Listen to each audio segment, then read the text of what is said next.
bodies.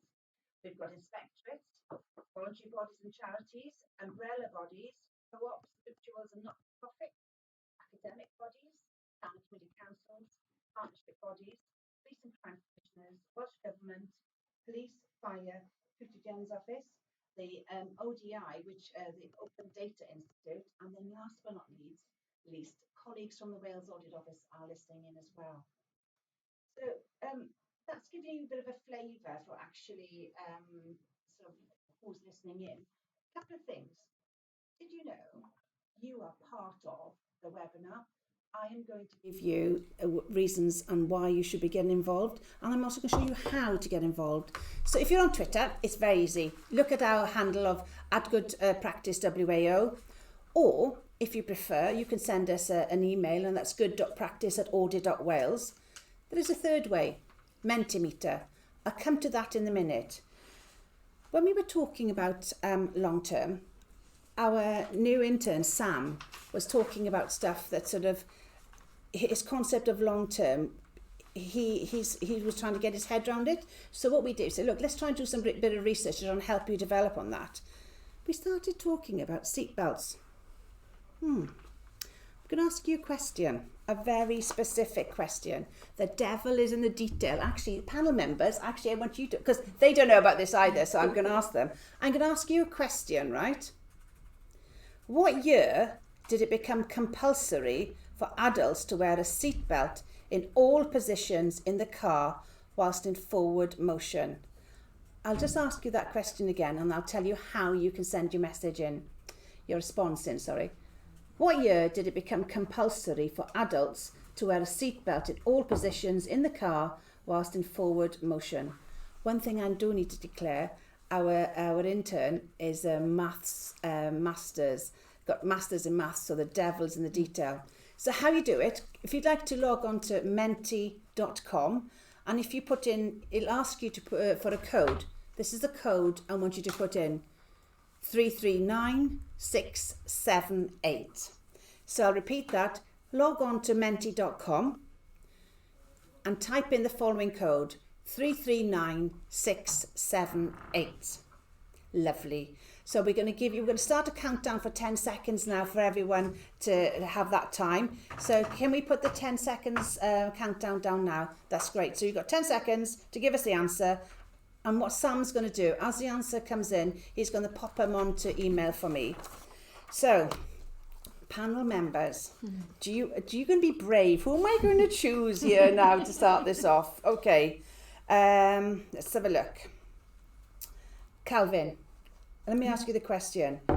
What year did it become compulsory for adults to wear a seatbelt in all positions in the car whilst in forward motion? What are you going to say?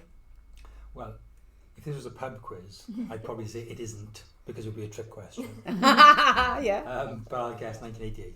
You're guessing 1988. Louisa, I'm going to choose you. I was also thinking this was a trick question. I'm going to go 2012, just because it was the London Olympics. Okay, so. Okay, yeah. Dan, any thoughts? I thought a bit earlier than Calvin, so I'm going to go 1985. Okay. Tamsin, what's your thoughts? I think it is a bit of a trick question, but I think it happened incrementally, didn't it? I think it was different places, different spots in the car. So I think it was arranged. But in terms of when it was everyone in the car. Come on! I need to get 1984. 1984. Okay. I'm afraid none of you are right. So I'm going to get Sam to send me the details in a minute. But the actual year is 1991. Ooh. But it started back in 1965, didn't it, Chris? So it took 26 years for seatbelts to actually. The requirements for anchorage points was introduced in 1965. In 1968, the 3-point belt system first used in the front board positions. Going on, there were 7 different legislative points that actually took to get to that point. We'll be tweeting this one out in a minute. Sam, have we got any responses? Yep. Do you want to post them through to me, and we'll have a look at them now, if that's all right? Okay. Did anyone get it right? That's the most important question. Yeah, one person did. One person got it right, okay. So congratulations to whoever sent that in, that's lovely. Many thanks indeed. Okay, the whole purpose for you to try doing menti.com was for a bit of fun, for you to getting used to posting observations and questions. So let me remind you again, the panel are here to help you, because there's a lot of people with different views about long terms and struggling with it. You are part of the webinar. So let me remind you once again how you can post questions, observations in. There's 3 ways. If you email at good.practice@audit.wales. If you're on Twitter, our Twitter handle is @goodpracticewao. If you'd like to put the hashtag in WAO long term, then we'll pick it up that way. Last but not least, menti.com is a way of actually doing this as well. But I'm going to give you a separate code for that. That code is 199955. So for the rest of this webinar, any observations, any points you want to make, please send it this way. And probably the most important thing I need to say, this is totally anonymised. Any questions you post, I just state the question, because I guarantee if you're thinking about the question, lots of others will be. So, without further ado then, let's kick off and ask the panel members some questions. You can post questions anytime you like, there's not a problem at all. Louisa just asked me to remind you, I've just suddenly realised, forgot to mention the fact that this is a series of events during the course of September and into the autumn in relation to the long term. The 3 Horizons events is happening with the Office of the Future Generations. It's in Swansea. It's on the 26th of September. Miss Bethan, do you want to send that link out and make sure everyone's aware of that? And this webinar is in partnership with our lovely friends at the Academy Wales as well, who are also listening in. So there we are. Right, let's ask the panel. Let's start putting them in the hot seat and asking them some questions. Okay, folks. Calvin, in terms of what do we mean by long term? What's your thoughts on this? Well, again, I guess in practical terms, we seem to coalesce around 2050 as being an appropriate end date for a number of problems, primarily for climate, because that's much of the kind of at least medium term modelling has been on a kind of notional 2050 date. Obviously, when we look at the climate context, you realise that 2050 is not long term in terms of the impact humans have on the planet. Carbon dioxide that we are emitting now will take that long to even get to that atmosphere. It'll take 20 or 30 years to get there, and then it'll be up there for 4,000 or 5,000 years minimum as you can suck it back down. So I think whilst 2050 is a reasonable kind of public policy and public administration kind of point for delivery, what we need to do is obviously putting structures in place which are fit for the long-term future and making sure that we've changed behaviours by 2050. Okay, interesting point there, change behaviours. I'm going to pick up on that in a minute. So I'm going to ask you to wear your Future Gens hat now, Louisa, if that's okay. So, go ahead, give me your thoughts on what you think from the perspective of the Future Gens. What do we mean by long-term for you? So, according to the Wellbeing of Future Generations Act, in the guidance for that, when they talk about long term, they're talking about 25 years. So thinking about a generation, which I guess sort of ties in with the 2050 idea. But I think, at the moment when we're thinking about long term planning within public services, I think when people were planning sort of 3 or 5 years ahead, they would call that long term. So, we've got quite a long way to go. I think for me, there's kind of 2 parts of this question. One of them is the time element, which is, how long is long term? And part of that is sort of saying, well, different things feel long term. I think there's a human perception element of that as well. So if you're talking about things like climate change, the perception of what long term is for that, that's something that's happening over decades, hundreds and hundreds of years. And I think that's something that makes it really challenging for humans to kind of think long term, because we're on a different kind of clock to the planet. And it's a bit like that analogy about the boiling frog. That it's really difficult for humans to kind of plan and prepare for something that's so long term and happening so slowly that they can't perceive it. So, and I mean, I won't talk about the boiling frog analogy because I'm sure most people know it. But actually, I'm going to get them put it on Twitter. Louisa, thank you for that. I'm actually going to bring in now two different sectors. We've got Dŵr Cymru and we've got housing. Dan, I know Dŵr Cymru's got a 2050 plan, haven't they? We have, yes. So what does it mean for Dŵr Cymru? Well, we worked last year on a 2050 plan for the organisation with as a first step in being able to put together our next 5-year plan. So the water industry works on 5-year planning cycles. The danger of that is that you can get stuck in only planning for the next 5 years. Even 5 years is a long time for a lot of organisations and businesses and sectors. For the water industry, we have to think long term because we are stewards of very long-lived assets. Yes. Dams, reservoirs, water pipes, and so on. Some of them have been there since the Victorian era. So we have to plan long term. So 5 years for us is quite normal, but we needed to think longer than that. Okay. And I would say for organisations, the time frame for your long-term planning depends on the time frame of the trends that affect you. Okay, that's a good point. So the trends that I like affect that. one of the things that affects us, like many organisations, is climate change. Yeah. So in setting out our Welsh Water 2050 plan, the first thing we did, we looked at those long-term trends. What are the things that are going to be affecting us? Because we, like many organisations, if we leave it until those effects are manifested, it'll be too late to start to address them. Okay, so I'm hearing prevention here. I'm hearing prevention coming out loud and clear here. Absolutely. Okay, that's lovely. Thanks, Dan. So housing then, Tamsin. So I'm hearing 2050 here. So housing's got 20 and 30-year plans, yeah? Yeah, housing associations certainly have to have 30-year business plans. They're more kind of financial planning documents rather than broader kind of holistic plans. I mean, when I was thinking about this, I echo some of the other panel members. It almost feels like anything that goes beyond the 1 year annuality of budgets and PIs and stuff feels long term. And in fact, a year can feel a long time as well. I mean, a couple of examples from housing. We've had just coming to the end of a 10-year plan around homelessness. Which and one would expect that's the kind of time horizon that the current ministerial homelessness action group might be thinking in terms of moving towards ending homelessness in Wales. We've got 30-year business plans, but the housing we're building will last. The guarantees by the house building industry are 60 years. I mean, I live in a house that's well over 100 years old. So in terms of real long-term thinking about. And a lot of what we're building now is still in very much, I would say, traditional mode of materials, of energy requirements to heat and light, of livability. Even thinking about more people working from home seems quite radical at the moment. So I think we're quite muddled about our time frame. What we're producing lasts a long time, but we're not really.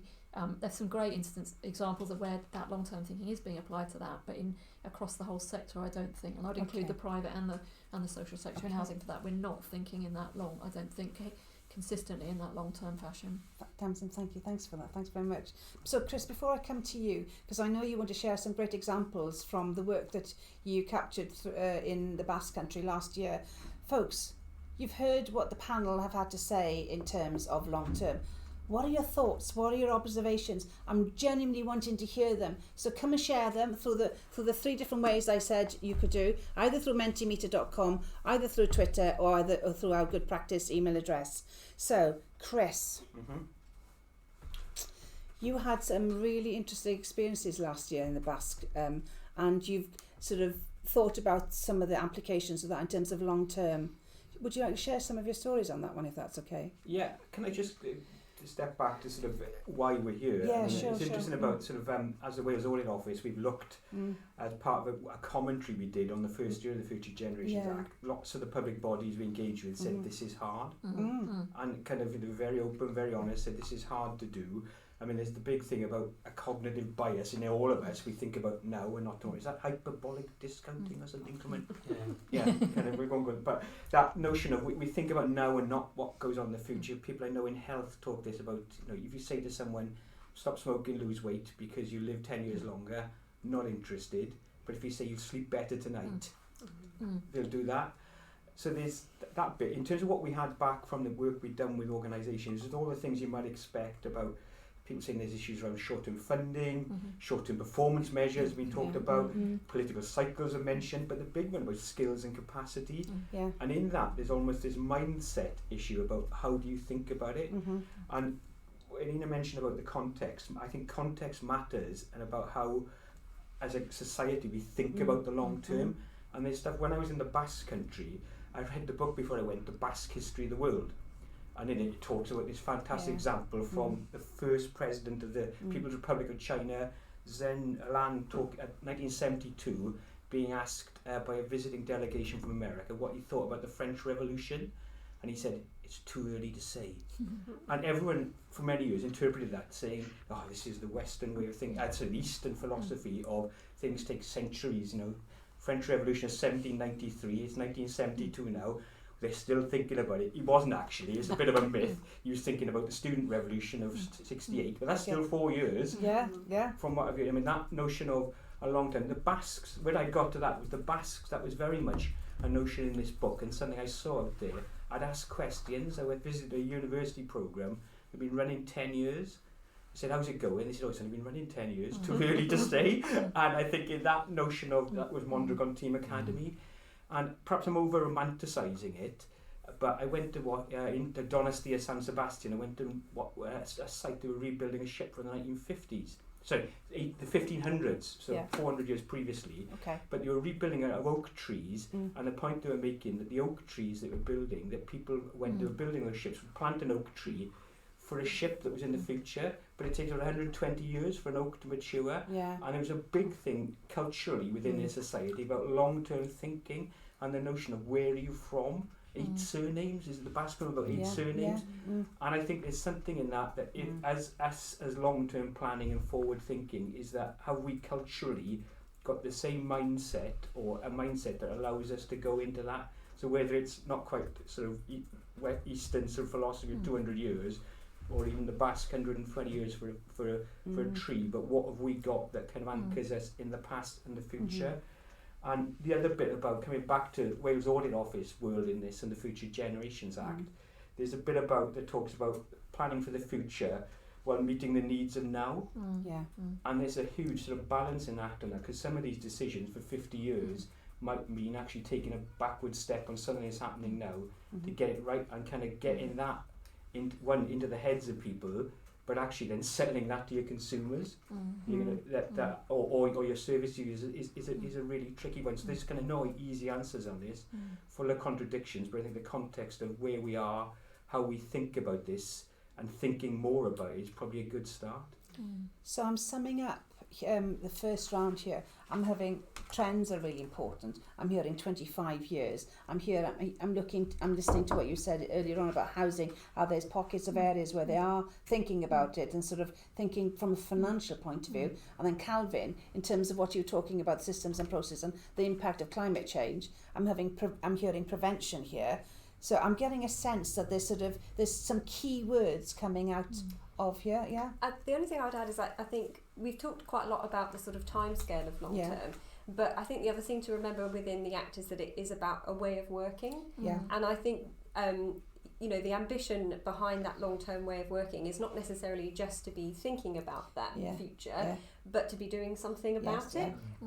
So I think, you know, the point behind having long-term as a way of working is to try and shift us from being reactive and sort of passive actors in the future, where we just see the future unfold, to actually being proactive and saying what is the future that we want. If these are the trends that are happening, what is it that we can do to change that? And I think, you know, so even, you know, in like the 50s and 60s, where we might not have thought that people were thinking particularly long term, they may have been still looking at what's the likely demand for increased cars going to be like, and then planning the roads to react to that. But we wouldn't consider that now to be long-term thinking. It's more about saying, you know, what is the future we want to create, and then working back from that. So absolutely agree with that. So in terms of homelessness, which an area I spent a lot of time thinking about, we often do things to try and incrementally improve what we've got now. And so you kind of shift things out a bit, and that's positive.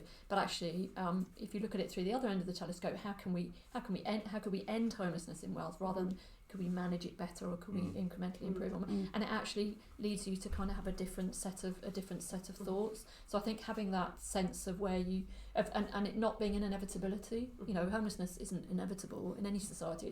It's a result of a set of choices, a set of decisions, lack of decisions, where investment goes, etc. So it's that sense that it can be different, and it could be different, and it should be different. And I think in a way that kind of frees you a little bit from the time manner, because you're saying this is where we want to get to, and you make progress towards it rather than just thinking what can we do in 5 years. Let's ask the people listening in then. You've heard the panel share their thoughts on what they mean by long term. You've heard Dan talk about the importance of trends. You've heard Calvin talking about in terms of the impact of the climate change and working backwards. You've heard talking about it's not about just thinking, it's about putting stuff into place. Chris is talking about that sort of 125-year sort of oak in order to build a ship. And then Tamsin, you're talking about sort of firstly sort of in terms of the context of the 10 years, firstly financial, but you're also talking about the sort of the radical, I'm going to say radical, because instead of doing incremental, you want to start off how we're going to end it, as opposed to doing incremental changes. That's what I'm hearing. So folks, over to you now. What's your thoughts? I'd like to hear your observations. I'd like to share them out and read them out. Again, totally anonymised. Now's your opportunity. Post them in for me in the different ways I've given you. In the meantime, we've got a couple of comments coming in. Right, thank you. Okay, a couple of comments coming in. The first one is, sometimes you do need short-term, put out the fire rather than talk about the fire prevention, i.e. you need to do both. Okay, Chris is smiling at me at this one. Chris, do you want to have a shot at responding to that comment? I think it's entirely right. That sort of, I think... well, it wasn't from Andy Middleton, was it? It's come through Mentimeter. Anyway, I wouldn't say who it's from anyway. No, but that's really the kind of thing Andy would say in terms of the climate. You know, with the issues going on with the climate at the moment, they're literally putting out the fires. Literally. So I think you've got to, at that point, you have to balance, and it's that point that's being made by many people. Yeah. This is deal with now as much as. And it's that if now is not going to allow you to get to the future, you have to make some hard choices. Okay. Is this? I don't know if we're going to come onto this a bit more later in the webinar, but I think an analogy that's often used is about trying to fix the plane while it's flying. Yeah. And I think that's a really helpful analogy. But I think when we're thinking about long term and futures, if essentially what we're saying is that in the future we're going to need to do space flight, then a plane, however good that plane is still not going to get you into space. So you're going to have to at some point be turning that flying plane into a flying rocket. And I think that is the challenge that we've got with thinking and planning for the long term. But I think what you have to do is to be able to be honest about what things you're doing to put out the fire that are essential for keeping that plane flying, and what are the sticking plasters that are keeping it a plane but aren't essential to keeping it flying, when you could be devoting that energy to turning it into the rocket. Yeah. And I think that's where, and we can talk about that maybe a bit later in the webinar, some of the techniques you can use to try and help you distinguish between those sort of like gilding the plane, fixing the fire, and building the rocket. Thank you, thanks for that. Calvin, in terms of process and sort of the day job, people have sort of head down in the day job, and sort of what's the balance for you on this one? Well, I mean, I think answer in a slightly different way. So far, we've all been assuming that there's kind of a unified we who wants to have a better future. Now, if you're on that plane and you're a qualified airline pilot, do you really want to transform into a rocket? And if you're a homelessness officer, you might notionally want to end homelessness, but actually the day-to-day job, incremental approach to making it slightly less bad will keep you in the job. And so I think whilst I think a preferred future working backwards is absolutely the right conceptual approach. We have to recognise that organisations are not rational, well-being oriented, and certainly have access to the information they need, or the ability to move their staff towards behaviours which within the organisation and outside the organisation will change. Let's pick this comment up about behaviours then, because you alluded to in your opening remarks. Let's expand on this. I'm just flagging up, Dan. We've got quite a few questions coming in about your plan, so I'll come to you in a minute. But I want to expand on this behaviour change element. Chris, I'm going to bring you in afterwards on that one, okay? So let's get behaviour change on the table. Why is it so important?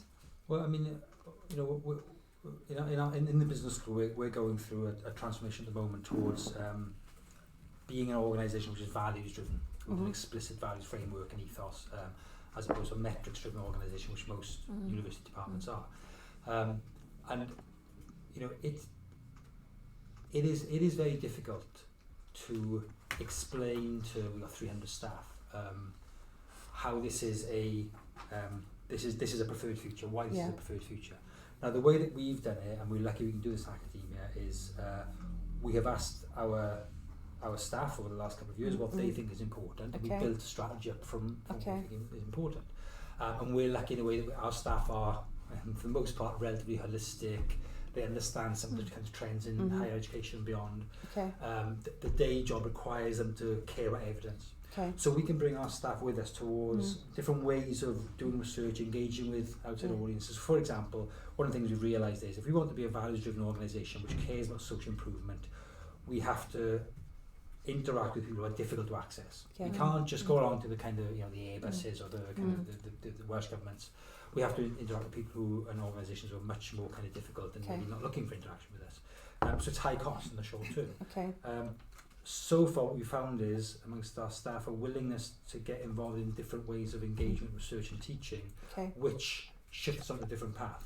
But I'm aware that most organisations are not like that. Most organisations are more functionary. It's difficult to find a way, I think, to talk to staff members and then of course clients and wider stakeholders about why it is that your version preferred future with lots, you know, we want to be more sustainable. Well, that word, you know, what does sustainable mean? You're immediately unpicking stuff which is deeply conceptual, and that I think is necessary work with difficult work.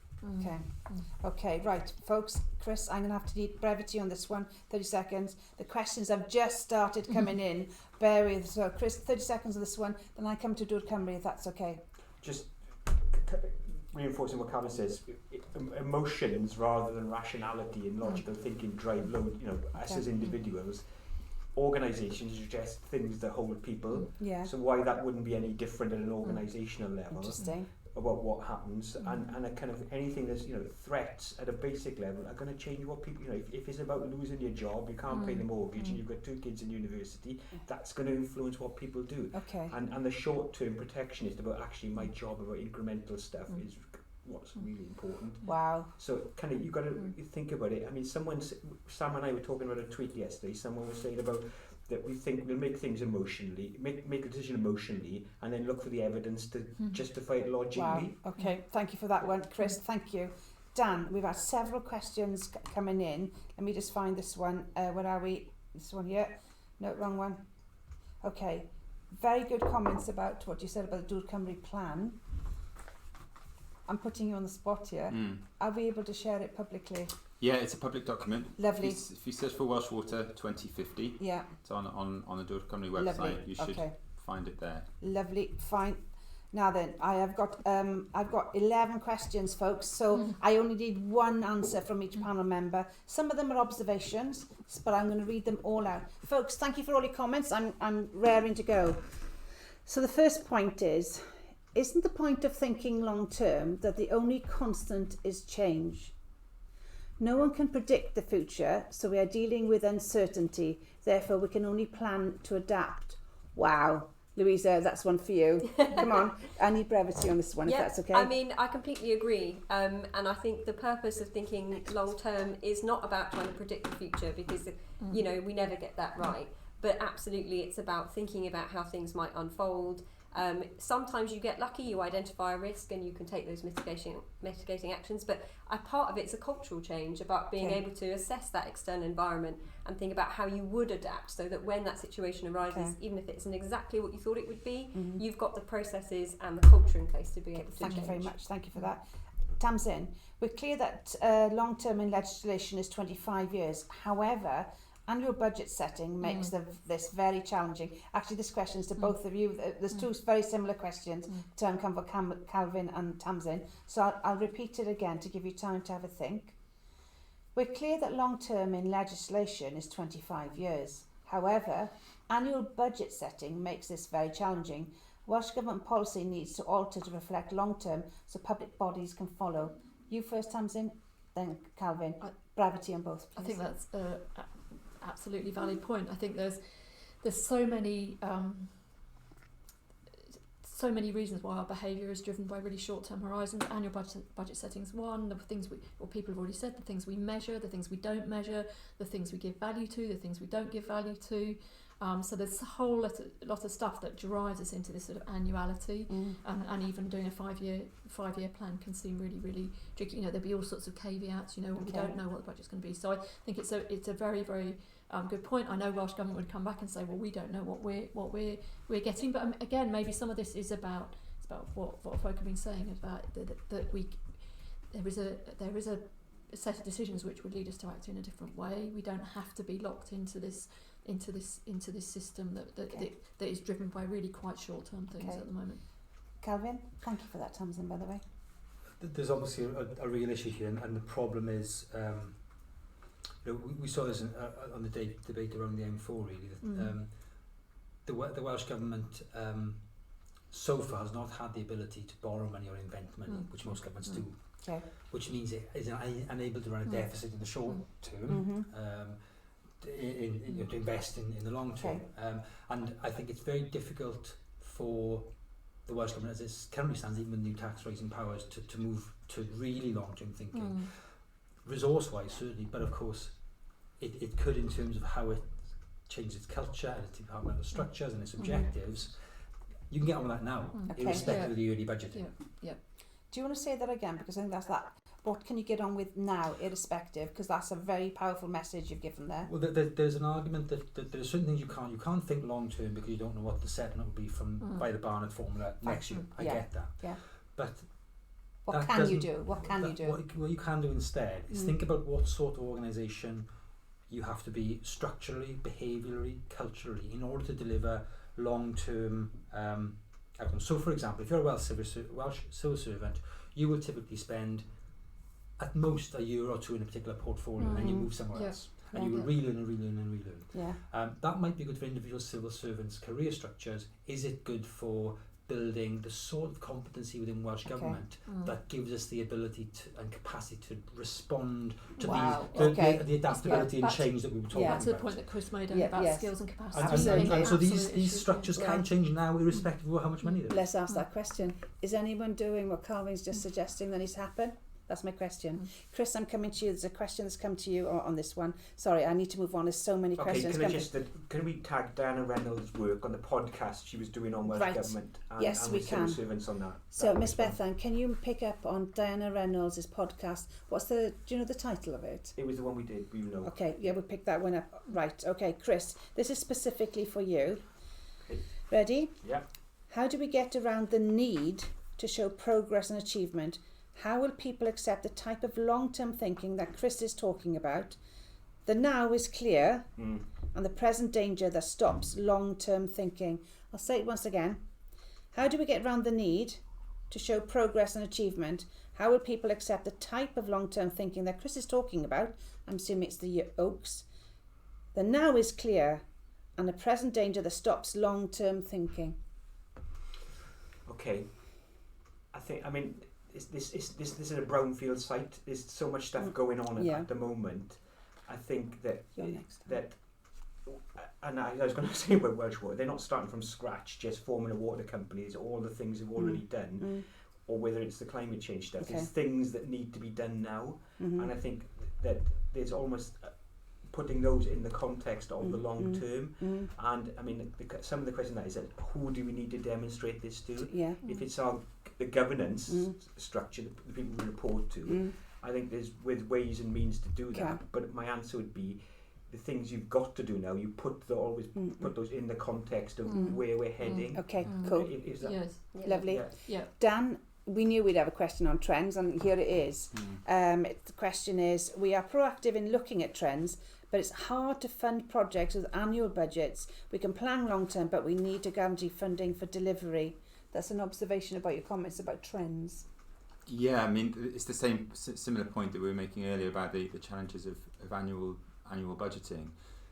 But if you're only thinking about a year's time, then your trends are not going to be important. But if you are thinking longer term, then you need to start thinking about the trends. And I think there's two reasons for doing this that we need to keep in mind. One is the need to adapt and think ahead, and the prevention strategies to deal with the risks that are emerging. But the other purpose, and I think other people have said this implicitly but not explicitly, is that in thinking long term, we can set aspirational targets for ourselves. So the plan, you can either start with your plan and see where you're going to get over the long term, or you can start with a long term target, like eradicating homelessness, and then you set that as a public goal, and that's what can help take your stakeholders, your funders with you as you're starting to plan long term, because you have an aspiration set out that everyone's buying into. Thank you, Jonathan. I've got two more questions. One's coming back at your comment, Calvin.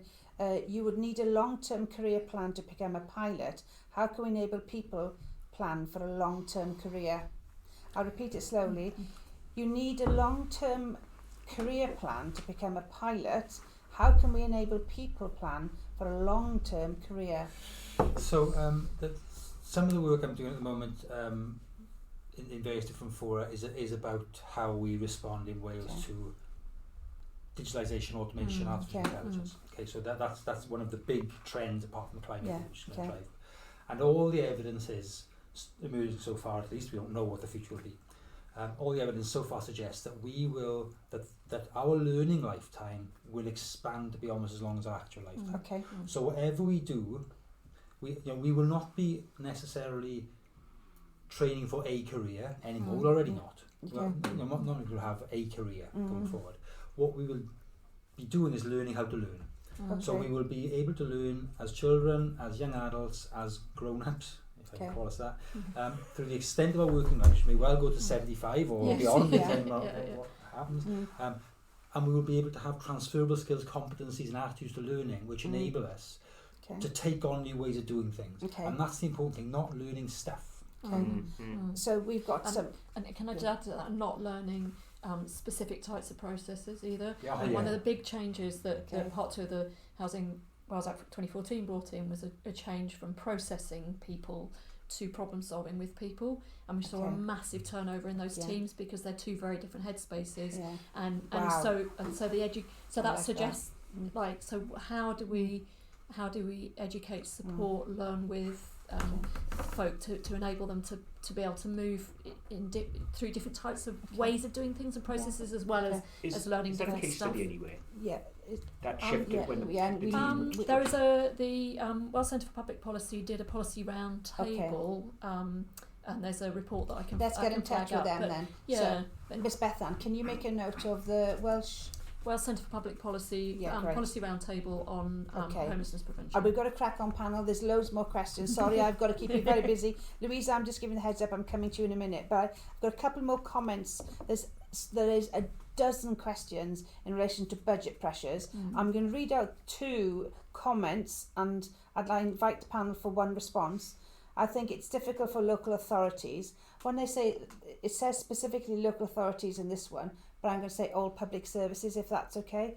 I think it's difficult for local authorities to act long term due to the current budget pressures and 1-year budget settlements. It means we're having to live in the now and focus on making ends meet rather than the preventative services that have long-term impacts. There's, bear me a second, there's another one here. How do you justify spending money at a time of austerity and making changes for a predicted future that may not subsequently come to pass?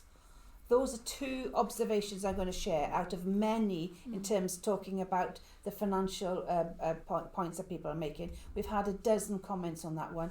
Can I just say to people listening in, I've chosen those 2. If there's something the panel's not addressing from their comments, please come back to me and be very, very specific if that's all right. I need one response. Can I come to you, Calvin, this one? I'm going to you up next, okay? Yeah, I mean, I think this isn't a party political point, but because we live in a country, or a collection of countries, depending on your political views, in the UK, which isn't long-termist. It's very difficult to do so. I always use the example of Charles de Gaulle in the 1960s, early 1960s, looking at France's natural resource abundance or lack of, deciding we have no oil and gas, we'll take nuclear. And they've used that, for better or worse, for decades and decades and decades. But that sort of dirigiste, somewhat top-down, kind of an assessment of what's important and putting things in place is a very different way to what we have in the UK. And so you can't, as a local authority, particularly in times of austerity, it's very, very difficult. Thank you. Louisa, and I've got 2 questions for you. I just wanted to add on to those 2 points about. I need brevity on this one. Just in terms of sort of saying, how do we balance it? I think the one point is that thinking long term doesn't mean you don't have to do things right now. Absolutely. It's about the how you do them. So you might have to spend X amount of money on, say, new housing, but that doesn't mean that you have to build them in a certain way. You can try and think of different ways that you can make that more future proof with the materials or who you work with or where you build them or whatever. And the other point is that there are futures techniques out there to help you think about uncertainty. So that point that sort of says, how can we act on this when we don't know what's going to happen? One technique is to use scenarios, which may not ever come to pass, but can be really helpful. And there's a technique called wind tunnelling, which the Government Office for Science have used in, I think it's a transport. Miss Bethan, can we pick that technique up? That'd be really good. And can I just hold you there for a second, because the question I want to pose you might be partly answering, if that's okay. Yeah. Are you ready for this one? Dan, I need to bring you in on this one as well. Who decides who should be impacted? So if we look long term and go without now, the future generations may benefit, but the current generation may suffer. How can we plan long term when the language of the future hasn't yet been invented? We need to be flexible in our approach. That's why I held you there, because I think there's part of your answers. I think so. I think that point was sort of saying, thinking long term doesn't mean not acting to address the now. It just means trying to do it in a strategic way that helps you take you towards that desired future place, or that tries to address and be more future savvy in the way that you do things. And just to come back to that point about the sort of different scenarios, and essentially what wind tunnelling allows you to do is to take a policy proposal and to sort of stress test it in different future scenarios, and then what you can say is, this policy is future proof because we've looked at all of the different uncertainties, we've modelled them all, we've tested it in everything, and it still has a positive impact in all of them, or not, and that can help inform the decisions. That's great. Thanks for that. So Dan, what's Stewart Cymru's take on this? What's your approach to this? So there's people listening and saying, okay, they're struggling to get in their heads around the fact that sort of, I've got to deal with the here and now. What about the future generation? But what about this generation? What's Stewart Cymru's approach? Well, that's the trade-off, which really is at the heart of all of this. I think what's really powerful about the Wellbeing and Future Generations Act is that it's trying to correct for all these biases which try to make us act short-term, and actually forcing us, actually in law, if you're a public body, to think about the next generation, and just as a concept, as a way of thinking about this, thinking about future generations is really important. For us, one of the trade-offs is in affordability of bills. So if we're going to invest more for the next generation, that means bills go up for customers today. But when we actually do customer engagement on these kind of issues, we tend to find that customers in Wales, partly because of the features of the nation and the well-being of future generations and the sort of culture that's emerging in Wales, people are actually quite ready and willing to pay a little bit more on their water bills today if it means if they trust the organisation to actually be investing and putting that money, because we're not for profit, it helps. They trust us to put that money into projects which are going to benefit people in the future. And I just wanted to add quickly, because from a Wellbeing and Future Generations Act perspective, I think sometimes we can see the long-term way of working as sort of a bit out there, but actually it underpins and complements all of the other ways of working. So things like involvement and getting, public engagement, involving stakeholders, looking across silos, is really key, absolutely. and that is part of thinking. Thank you, thanks. And can I just flag up, I think that what you said about the types of ownership is really important, because so many of what people experience and see is the wealth extraction model, and so that, and a lack of trust in those organisations to invest even tomorrow, let alone in a longer term future. And so, you know, in terms of housing, there are sort of ownership models where there's more community ownership, community land, you know, so that there is and maybe then smaller groups of people who are involved in those will be looking long term, because there's an interest in. Well, let's give a shout out. I know there's a number of cooperatives listening in. Can we get your thoughts on this? I'm conscious of time, folks. Calvin, Chris, you're the last to. I've got the last question to pose to you before we move on to the next one, if that's okay. So the question is this one: are there examples of staff training plans that reflect future thinking, long-term thinking, behaviour change? That's the first one. I've got a sub-question for you, Calvin. Given the uncertainty ahead, should we recognise the way in which we set measures of success? Should we value continuous learning over nominal targets, which can drive to the wrong outcomes? So I'll give you time to think about that. Chris, I need you to go first on this one, if that's okay. So are there examples of staff training plans that reflect future thinking, long-term thinking, behaviour change? Okay, quickly on that one, I'll just direct people towards the webinar we did with Diana Reynolds. Absolutely. Was happening around civil servants. Yes. And I mean, she used a fantastic phrase on that, saying that this isn't going to happen overnight, because basically we're a civil service is developed over kind of 500 years. Yes, exactly. But the behaviour change. So the work she was doing with Rachel Lilly from Aberystwyth University, big sort of insights into psychology, behaviour change, a part of that. So that's a webinar on that. And the second one, the other bit I wanted to mention, are there organisations, I'm going to go outside of Wales for this. That's fine, yeah. And I just wanted to mention Mondragon Team Academy. Okay. On I think it's a fantastic example. So Mondragon, massive cooperative based in the Basque Country. How big are they size financially? Oh God, 14 billion euros. Well, it's on euros. It's about. I mean, it's either 14 or 17 billion euros. 70,000 people working there. Analysis and looking at, formed in 1957 or so, analysis up to the mid-80s about how many of their cooperatives had formed. About 80% of them had formed in that period. Hardly any had formed from the mid-1980s. They sat down and actually what's important to us is running the Mondragon business, because it's about our Basque identity in the valley, where the business is going to come from. They aren't kind of growing like they were. Mondragon Team Academy is basically an entrepreneurs school in the university. There's part of the cooperative in Mondragon University. All these people coming in with brilliant ideas for social businesses. And in fact, I think it's a model. They're sitting back saying, what's popping out of this? You know, are there businesses that are going to further the cooperative? And as a long-term plan, I think it's a really smart example about where does the future come from. And the point is it's only been 10 years.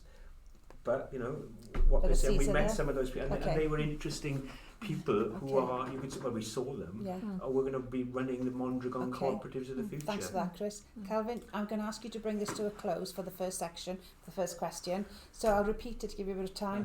Given the uncertainty ahead, should we reconsider the way in which we set measures of success? Should we value continuous learning over nominal targets? Can we drive, which can drive the wrong outcomes? Yes to all those. That's the short answer. That's the short answer. Let's flesh it out a bit for me. I think there's something important here about how we measure success. And it's not just about the time scale. So I was talking to somebody yesterday who worked in the IT industry, and she was measuring her success every 3 months. Wow. You know, which is, but there's also the notion of a metric which can represent success, which is really problematic. So I'm doing a lot of work at the moment, so I have done on schools in Wales, and the idea, for example, that GCSE results represents the quality of a school or the effectiveness of a school is hugely problematic. Now, it's not necessarily a metric the Welsh Government have put in place, it's a metric which schools and society as a whole have decided is a way of representing the quality of schools. And there are huge issues around endogeneity when you get good kids going to good schools and you know, all this kind of stuff. It seems to me that metrics which are outcome based in a country like Wales, which is very heterogeneous across space, across different parts of society, are really, really difficult. Even when you think it takes things like free school meals as a kind of way of it doesn't work. So what's the solution then? I think the solution is, certainly in the case that I'm looking at with schools is junking the idea of standardised examinations for 16-year-olds as if they're little kind of factory kind of outputs and widgets. And we're looking at the quality of the widget according to a set template, for instance.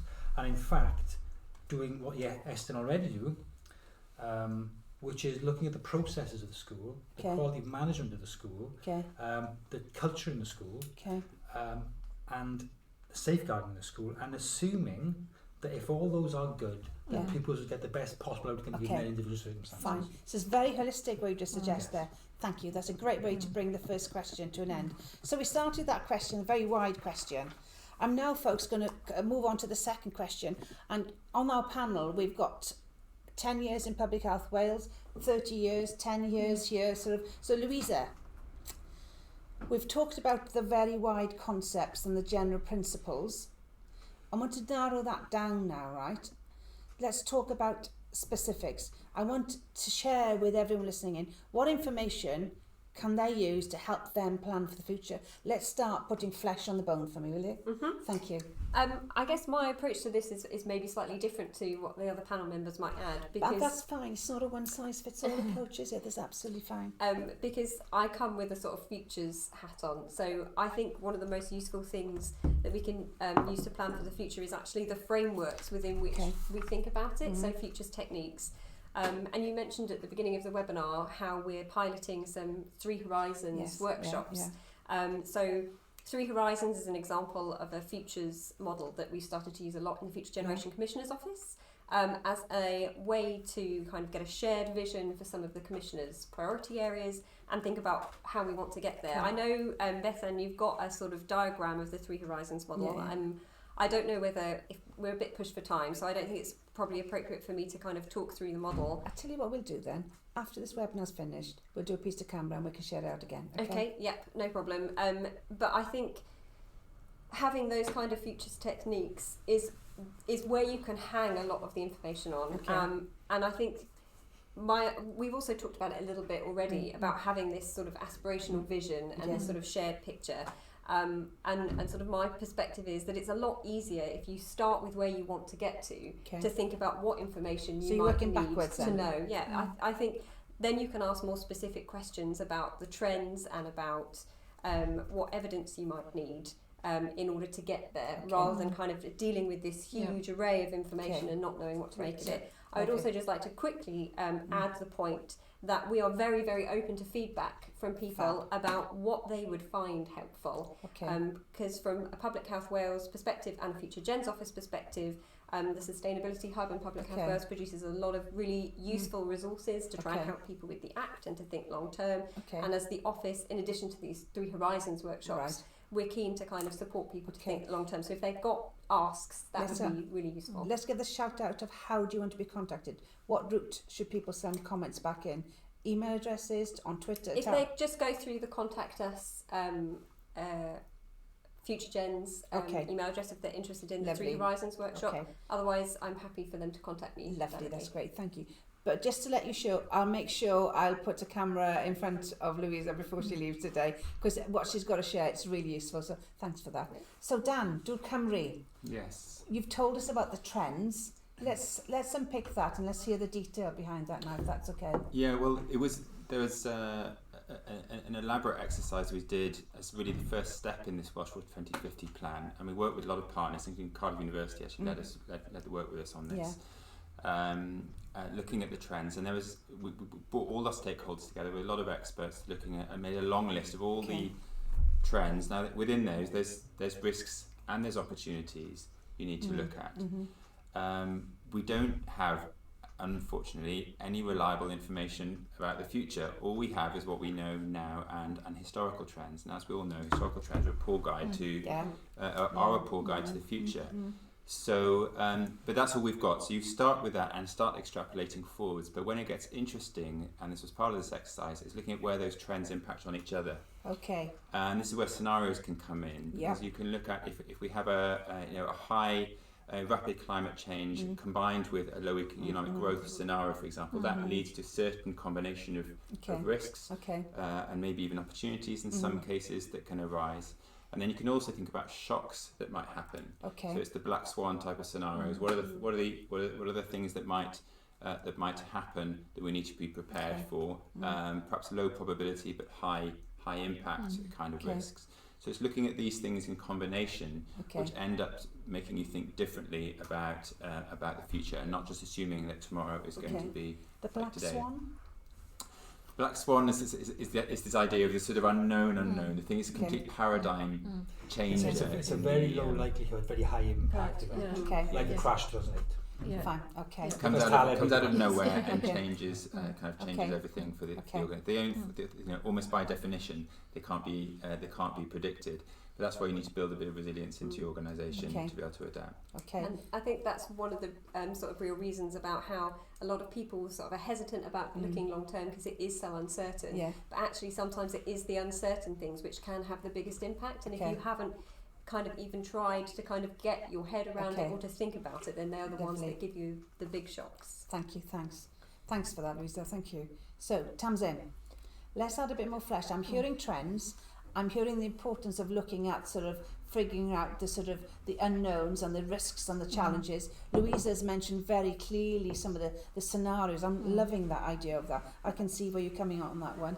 So for you, what flesh would you like to add to this bone? Just a specific example from homelessness, really, and I think it's interesting because historical trends or historical data is really naff at predicting forwards. But I think there's some really useful analysis of data sets that we have. So a piece of work that really has stuck with me and is very sound by Glenn Bramley and Suzanne Fitzpatrick looked at two data sets and did a multivariate analysis of this, and it found that experience of poverty, particularly childhood poverty, is essential to the generation of homelessness.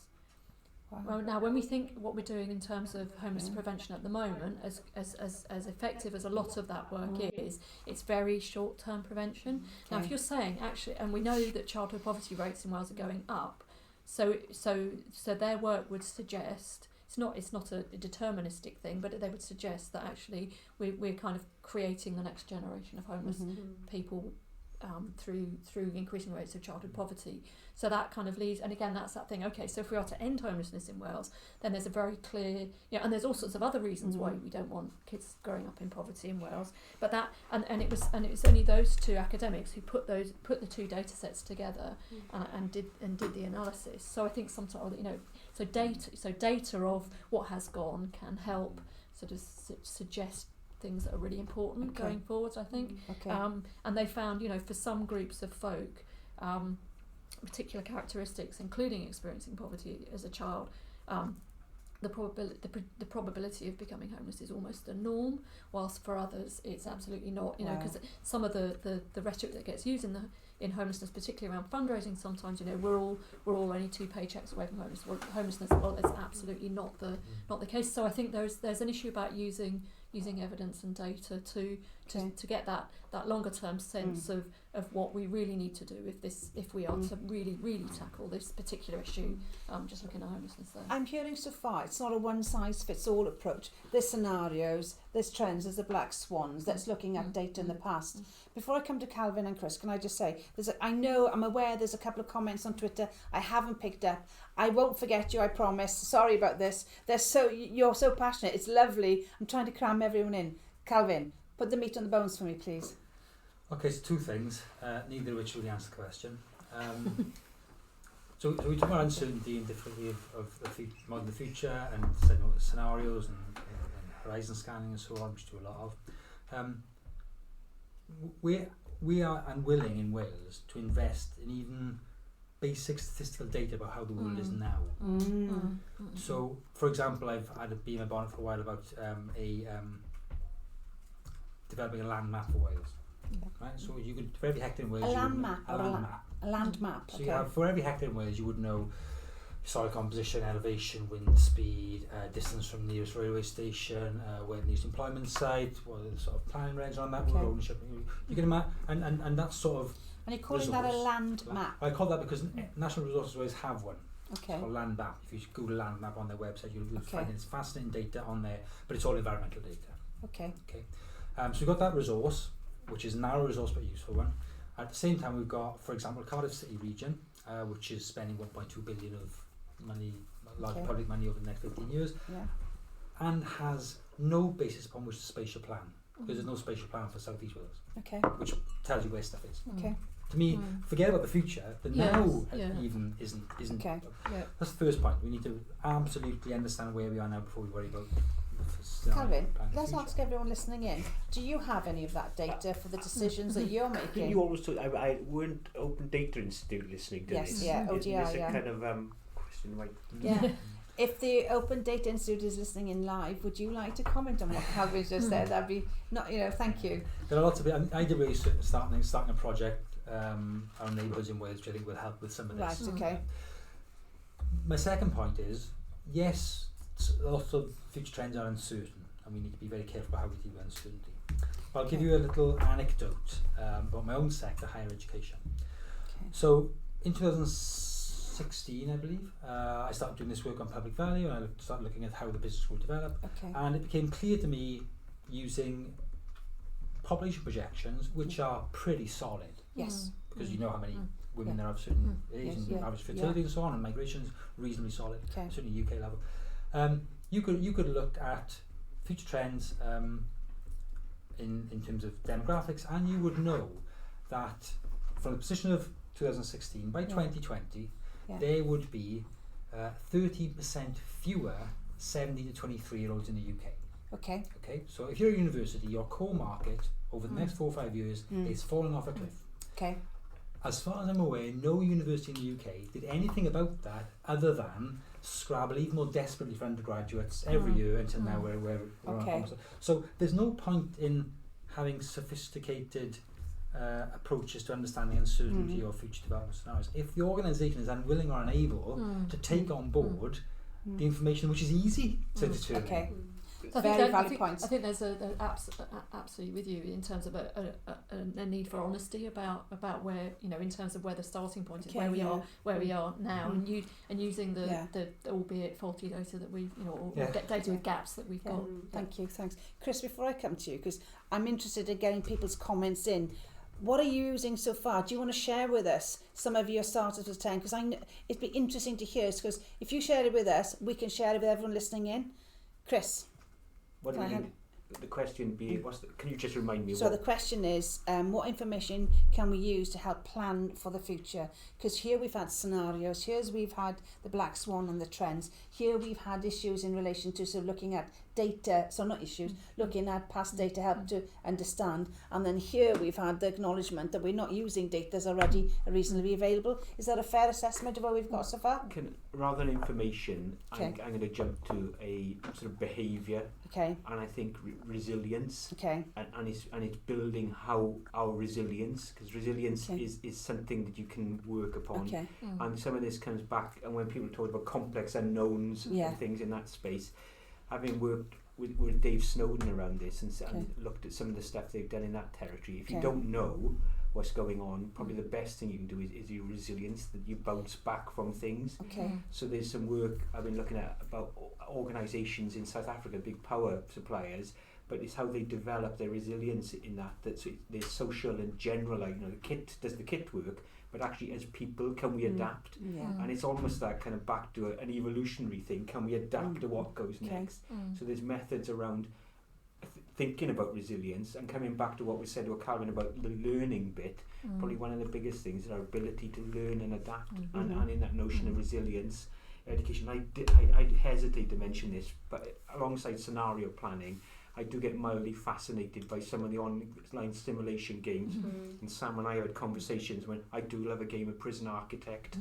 And it does make you think. There's a place for it. There's a place for There's a place for people like us, There's but that notion of thinking about that, it's almost like scenario planning on a massive scale. And you see those multiples of things. You're not going to get all the answers, but it does give you that sense of where things might be going. In all seriousness, Miss Bethan, can we tweet out the prison, what's it called again? Prison architect. Prison architect. Because there is, it might be helpful to some people because it's acknowledging it's not a one size fits all. Okay, I've got a couple of comments coming in already, folks. So a panel, here's an observation. Movement for change around the collective challenge that one can only tackle, sorry, let me start again, so sorry. Movement for change around the collective challenge that no one can tackle working with head, heart and hands. What is the evidence? What impact does it have with and alongside people, and what can we do about it? Wow, hell of a statement there. But that's in terms of looking at the systems leadership stuff, isn't it really? But that's what I'm thinking. Are you getting that sense of that one? So the movement for change around the collective challenge that not one can tackle working with head, heart and hands. What is the evidence? What impact does it have with and alongside people, and what can we do about it? Deep breath, folks. Okay. Kelvin, are you willing to have a go? Well, I mean, I as far as I understand the question, it would appear that for all its faults, the Future Generations Act is intended to do exactly that, to align operational, process, strategic and cultural elements of organisations in the public sector at least around some commonly understood, well debated and developed proposals which have long-term resonance. So it seems to me that actually, if now the problem is the pushback from within organisations and from people or entire organisations who don't want to do that and therefore game the system. So, for example, you know, it's possibly a not a very widely known fact that bodies under the Future Generations Act and set their own objectives, and then they are measured against those objectives, which obviously has a use for gaming those objectives and setting fairly weak objectives, so that you can turn around and say, well, I did that quite, you know, you set a bar, I do that in my own personal and private life as well, my professional life. You set a bar quite low. I washed the dishes once this week, so I'm okay. I've done my stuff in the house. So if you set a bar low, you can jump over this. So it's not, the Future Generations Act is not a panacea, but at least what hopefully will happen, and the work that we're doing with Cardiff, so Cardiff University has a memorandum of understanding with the Future Generations Commission now, which hopefully will last into the long term, and we will be investigating with them ways of making sure that without necessarily naming and shaming, organisations can see where they are in terms of the quality of their ambition and the scope of their ambition, and we'll be able to reveal to other organisations just where they are. So if you're a local authority, you'll know if you're crap. Really, you will know, because on the basis that under the Act, the way in which we suggest you should think about the future, there will be things you could have done you didn't. Okay, right. Dan, Louisa, I'm coming to you on this one. There seems to be a disconnect between organisational data analysis, Cymru housing, and local data analysis, wellbeing assessments. Is there a case for a really good Welsh analysis which everyone can contribute to and use? Now then, Dan, I'm going to kick off with you, then I come to you, Louisa, if that's okay. I'll read again slowly. There seems to be a disconnect between organisational data analysis, citing Cymru housing, and local data analysis, citing wellbeing assessments. So the question is there a case for a really good Welsh analysis which everyone can contribute to and use? Dan, you first, Louisa, then I'll come to you, Tamsin, if that's okay. Well, there's two levels of that as well. There's the data and there's the analysis. I mean, data is useful for everyone, and organisations will have access to their own data. Then there's local and national data, and the data is available. And the more that we can share that data and make it available for all to use, then that's going to benefit everyone in terms of long-term planning. And there may be other panel members who know better than I what platforms are there available, or even those who are listening, to share data in an open way so that all are available to use it. I'm not sure that there's a necessarily a disconnect in terms of the analysis. You take the data that's relevant to your organisation, and from whatever source you can. But I'm all in favour of sharing the data and the analysis for the benefit of all. Particularly for public organisations, almost have a duty to do that. And so, partnerships, irrespective, we've got so many partnerships listening in today, Louisa. This is absolutely key for them, isn't it?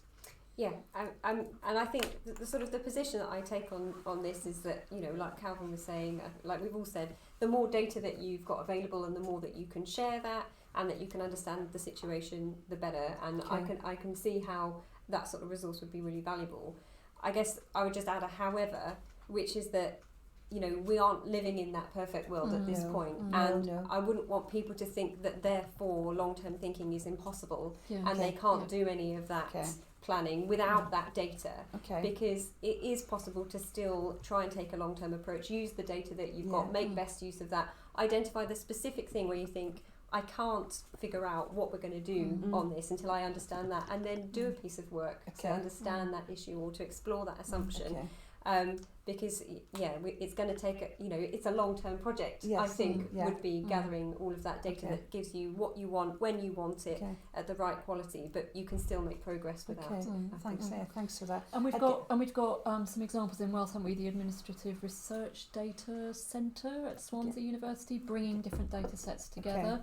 So certainly aware in housing, there's been some bringing together of supporting people data with health and looking at impact there. So I think, and there's also in terms of the sort of the whole kind of what works agenda, the what works centres. So I'm thinking particularly there's a Centre for Homelessness Impact, which is actually mapping the evidence, in a very kind of robust and rigorous way, mapping the evidence base for interventions and saying these are interventions where we've got a really clear evidence base. So there's certainly in homelessness, I'd say we're in quite an evidence, there are gaps, but we're quite an evidence-rich environment, but it's back to Calvin's point about how that's used, and I think there is a bit of a disconnect. I sort of branch kind of academic policy and practice reading, and I see there's almost a translation job needed between each of those sectors, academic to policy, policy to practice. And almost folk that need to bridge those sectors to because not everyone's going to be expert in data analysis. It's kind of quite scary territory, really, isn't it? So, but I totally agree with you. Don't let the striving for the perfect get in the way of the good enough. We're never going to be in a data perfect environment, or an environment that doesn't have massive kind of uncertainty and change going on. So, and it's back to that skills and competency things. How do we emotionally and cognitively deal with that? Thanks, Tom. That's lovely. That's great. Thank you, folks. Before I come to Calvin, there are a couple of tweets for Calvin and Chris coming in. I'm going to ask you, since the Wellbeing of the Future Generations Act came into being, what different data sets have we been doing? What are the partners externally have you been talking to? There are a number of partnership organisations listening in here today. Do you want to come and share with us? Because I'd love to be able to share that back out with everybody else. Calvin, Chris, I'm conscious of time, so I need brevity. Are there new roles for organisations to develop, for example, future planners to develop and share the sort of data that Calvin's been talking about? Would it be difficult to get people to spend time doing this with current pressures long term, or do we develop existing roles to do this? So are there new roles for organisations to develop, future planners to develop and share the sort of data that Calvin's been talking about? Would it be difficult to get people to spend time doing this with current pressures, or do we develop existing roles to do this? Calvin first, then Chris. We don't need new roles, we need entirely new professions. So we've invented in the UK and other places in the last 150 years things called planners and accountants and all these professions. Which what we really need are placemakers, which involve transport planning, housing, economics, geography. We need climate warriors, which involves geography and geology and sociology and behaviour. And so we actually, if we want to, we have all the tools in Wales to completely refashion our professional structures in order to respond to what look like future problems. Whether you've got the guts to do it is another matter. But we control, from schools to PhDs, the structure of what we call Taylorism and how we divide up our economy. I'm going to have to ask the question. You've just said we already have it. So I'm going to have to ask the question, why aren't we? Because my report's not out until next month. We'll talk about... So, in fairness to everyone listening in, you've now given a little dangle to carrot. So what I'm going to say is this.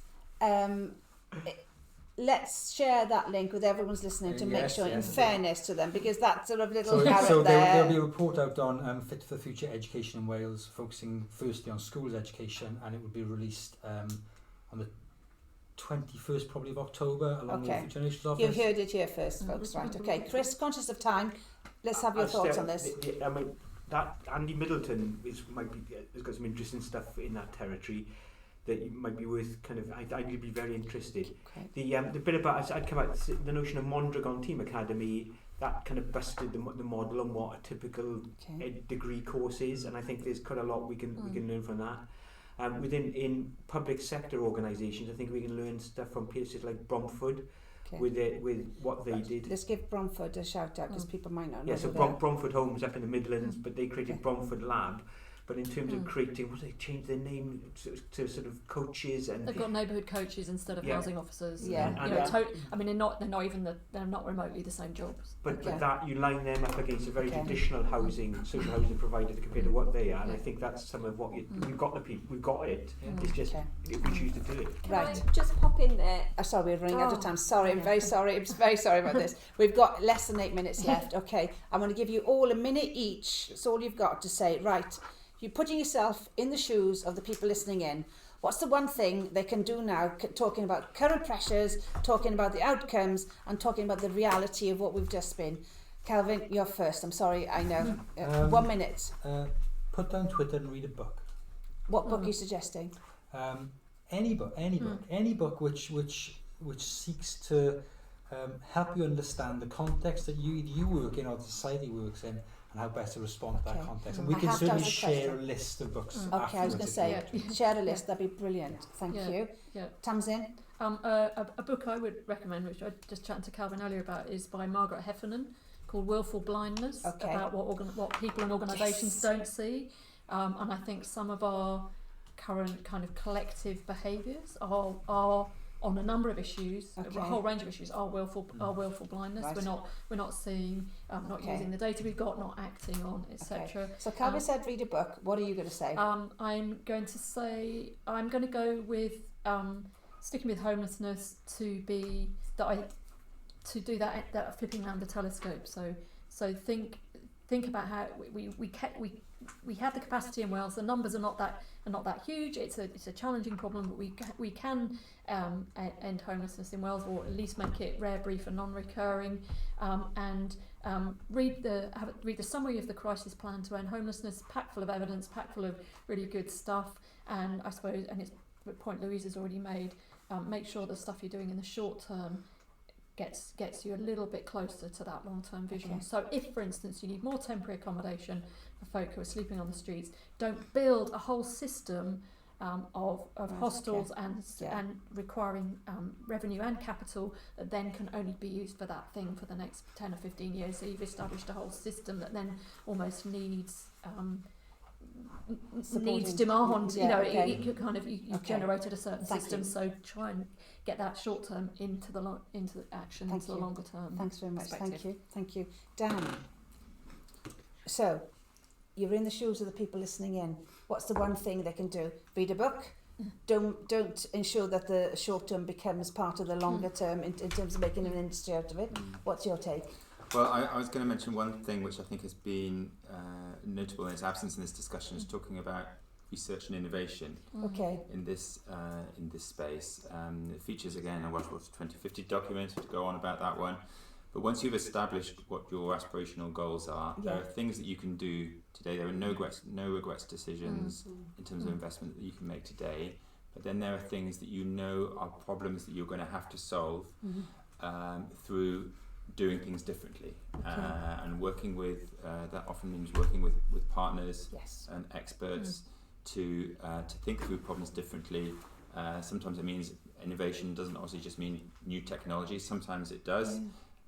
Sometimes it means just working differently with others, and sometimes it means gathering data so that you understand a problem better, so that you can you're a better place to find solutions. So research and innovation is the other thing. Calvin and yours are quite similar in the sense that what you're actually saying is a behaviour change. You're asking people to do different things. You're asking someone to do differently, putting Twitter down, read a book instead. You have to build capacity, don't you? Yeah, okay. You have to do the headspace somehow. Thank you. Thanks for that, Louisa. Mine's easy. I think my one recommendation would be to sign up to one of our Yes. that's coming up over the autumn, Yes. where we'll be doing 3 Horizons, and it will be a perfect opportunity to get your hands dirty Lovely. doing some future stuff, Lovely. and an opportunity for me to prove that futures is something that is not rocket science. Anybody can do it, and you can start doing it straight away. And if you come to the workshop, you will start doing it Thank you straight for away. that. Thank you. So yeah, Thanks. I'm sure Bethan will We'll share that details. with you, and we're looking forward to being with us, so thanks for that. So Chris, you're going to wear 2 hats now. You're going to give, so the one thing you could they need to do if differently, starting today, now. Differently, can I quote Mark Twain? You can quote whoever you want I think to. it's probably a misquote, but it's this thing: it ain't what you know that gets you into trouble; it's what you know it's what that you know for sure that just ain't so. Can you say that again slowly? It ain't what you know that gets you into trouble; it's what you know for sure that just ain't so. Wow. And this comes back. Can you tweet that out, please? Oh, sorry. I mean, this comes back to the stuff we're kind of certain about certain things at the moment, and they kind of drag, and it's back to the biases and where we're fixed. It's shifting out of that. So my one thing would be get off the wheel, get out of the house, and as whether reading a book is kind of going into that space, but it's go and see what other and see what else is out there and think and find that headspace to think about it. So you're asking for reflection. That's what I'm hearing here. This is reflection, stepping back. I wish I was that. Okay, right, folks. Okay, stepping into a different space. Folks, I'm very conscious of time. Can I firstly say thank you to the panel? Thank you very much, Chris, Louisa, Dan, Tamsin, Calvin. Thank you very much. Thank you to the team behind the camera. Really appreciate it. Mostly, thank you to you for listening in today, and also for your great questions. I'm conscious there's lots of comments come in relation to about sort of the use of data and how people are sort of trying to use it, particularly those working in partnership. So I'm going to task Chris with, there's lots of comments coming in about this, Chris, and I'm running out of time to share it. Can you and I afterwards start thinking about how we're going to sort of reflect this back through a blog or stuff, if that's okay? So finally, this is a first of a webinar. It was very broad. What do you want from us next? Let us know. There will be feedback coming, forms for you to know. It's coming right now. Miss Bethan's just pressed the button, she said, and I now have to say thank you very much and good afternoon. The feedback's on Monday. Thank you.